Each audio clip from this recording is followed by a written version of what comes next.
In the autumn of 1945, with the dust of the Second World War still settling across Europe, a different kind of gathering took place.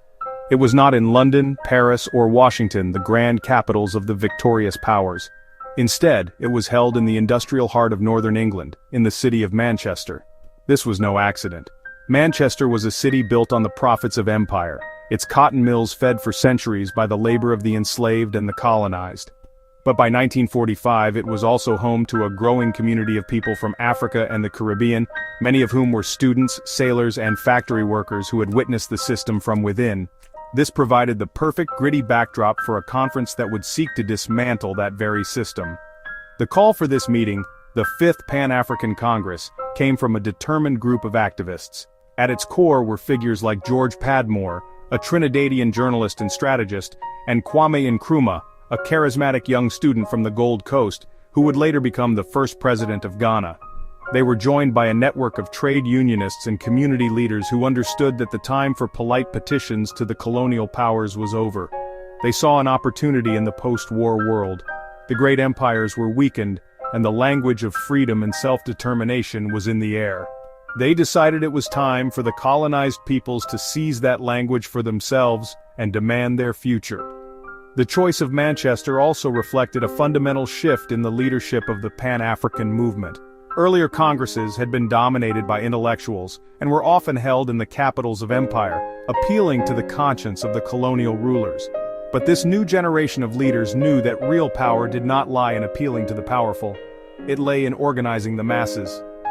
Manchester, with its strong history of working-class radicalism and its diverse population of colonial subjects, was the ideal place to plant the seeds of a mass movement. The city's environment, far from the polished halls of Whitehall, grounded the conference in the realities of labor, struggle, and community organizing. So, from October 15th to the 21st, over 200 delegates crammed into the Chorlton-on-Medlock Town Hall. They were not just the well-known thinkers, they were the faces of the empire's forgotten people. There were dock workers from Sierra Leone, farmers from Kenya, and students from across the African continent and the Caribbean. They had come together not to ask for freedom, but to plan how to take it. The air in that Manchester Hall was thick with a new and potent idea that the fate of Africa would no longer be decided in Europe, but by Africans themselves, for themselves. This was the true beginning of the end of colonial rule. What made the 1945 Manchester Congress so different from those that had come before was its spirit of radical urgency. The four previous congresses, largely guided by the esteemed African-American scholar Webb Du Bois, had been important forums for developing the philosophy of Pan-Africanism. They had raised awareness and built intellectual foundations. However, their primary method was diplomacy and appeal. They sent petitions to colonial governments and sought gradual reform within the imperial structure. The Manchester meeting, however, represented a dramatic and decisive break from this tradition. The new leaders were not interested in asking for a better form of colonialism. They wanted its complete and immediate abolition. This was a generational takeover. While Webb Du Bois was honored at the Congress as its symbolic father figure, the real energy and direction came from younger, more militant activists like Nkrumah and Padmore. This new generation had lived the colonial experience in a different way. Many had traveled to Europe and America for education, only to face the harsh realities of racism and hypocrisy. They had seen the promises of Western democracy and freedom betrayed time and time again. Their patience had run out. They believed that political freedom could not be granted by the colonizer. It had to be won by the organized power of the colonized masses through direct action. The language of the conference was therefore not one of polite requests, but of defiant demands. The delegates spoke of organizing mass strikes, boycotts, and protests. This was a strategy learned not from university lecture halls, but from the history of labor movements and anti-colonial resistance around the world. They saw the workers and farmers of Africa as the engine of liberation. The goal was to make the colonies ungovernable, to raise the cost of empire so high that the colonial powers would have no choice but to leave. This was a dangerous and confrontational path, and everyone in that hall knew the risks involved. This shift was also deeply ideological. The delegates in Manchester were not just nationalists, many were socialists, trade unionists, and anti-imperialists who saw the struggle for African independence as part of a global fight against exploitation. They understood that colonialism was not just about political control, it was an economic system designed to extract wealth from Africa for the benefit of Europe.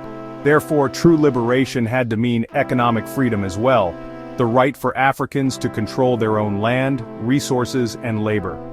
This fusion of nationalism and socialist thought created a powerful and revolutionary new vision for Africa's future. The power of the Manchester Congress came from the people who filled the room. Among them were men who would go on to become the first leaders of their independent nations. There was Jomo Kenyatta, who would later become the president of Kenya, Hastings Banda, the future leader of Malawi, and Wallace Johnson, a fiery trade unionist from Sierra Leone. Presiding over it all, connecting this new movement to its historical roots, was Webb Du Bois. But the true story of the Congress is incomplete without acknowledging the passionate and often overlooked women who were there, shaping the debate. People like Amy Ashwood Garvey, the first wife of Marcus Garvey, were formidable figures who fought to ensure that the liberation of women was seen as essential to the liberation of Africa. Amy Ashwood Garvey, for example, chaired the session on the problems in the Caribbean, and delivered a powerful address demanding that women be treated as equal partners in the anti-colonial struggle. Her presence and that of other women delegates was a challenge to the male-dominated leadership. They argued that a free Africa could not be built on the continued oppression of half its population. Their stories are often pushed to the margins of history, a footnote in a story about great men. But in that Manchester Hall, their voices were crucial, even if they had to fight to be heard.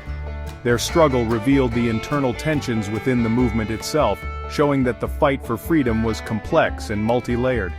The climax of the conference was the drafting of its final resolutions, most famously the Declaration to the Colonial Peoples of the World.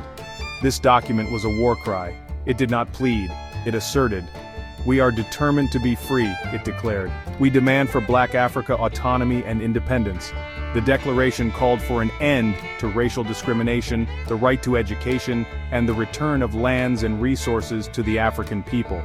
Crucially, it ended with a direct challenge to colonial authority, stating that if the Western world was still determined to rule mankind by force, then the colonized peoples would have to use force in their turn to win their freedom. This was not a unified, harmonious gathering.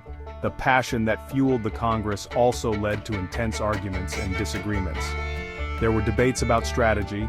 Should the movement embrace nonviolent resistance, or was armed struggle inevitable? There were ideological clashes between different strands of socialist and nationalist thought.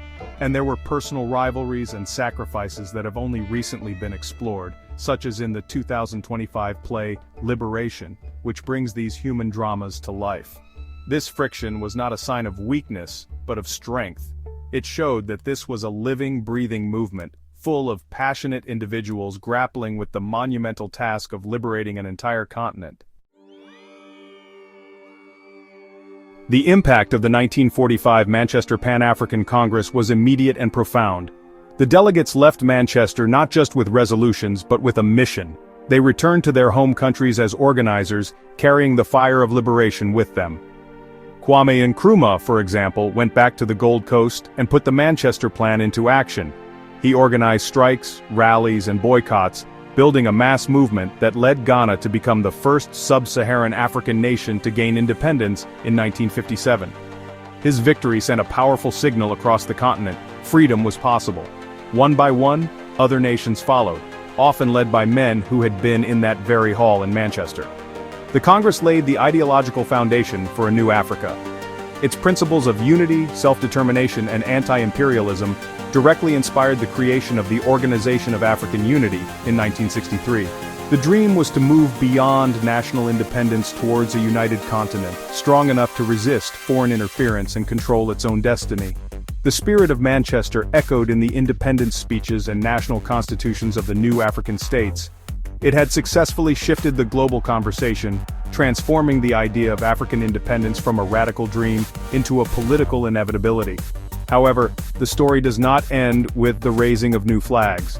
Today, 80 years later, the struggle that began in Manchester is far from over. As contemporary African thinkers point out, political independence did not automatically lead to economic emancipation. Many African nations still find their economies dependent on former colonial powers and global financial institutions, their resources extracted with little benefit for their own people. The fight for true sovereignty, the control over one's own economic and political future, continues. The recent founding of the Pan-African Progressive Front in Accra in July 2025 is a testament to this enduring mission, aiming to unite movements to achieve this deeper liberation. The legacy of 1945, therefore, is a dual one. It is a celebration of a historic victory and a reminder of an unfinished revolution. As organizations prepare to mark the 80th anniversary of the Congress in October 2025, the questions raised in that Manchester Hall are more relevant than ever. How can Africa achieve true economic independence? How can the continent unite to address its shared challenges, from climate change to global inequality? The passion, the drama, and the defiant hope of the 1945 Congress serve as a powerful inspiration. It reminds us that history is not just something that happens to us, it is something we have the power to make.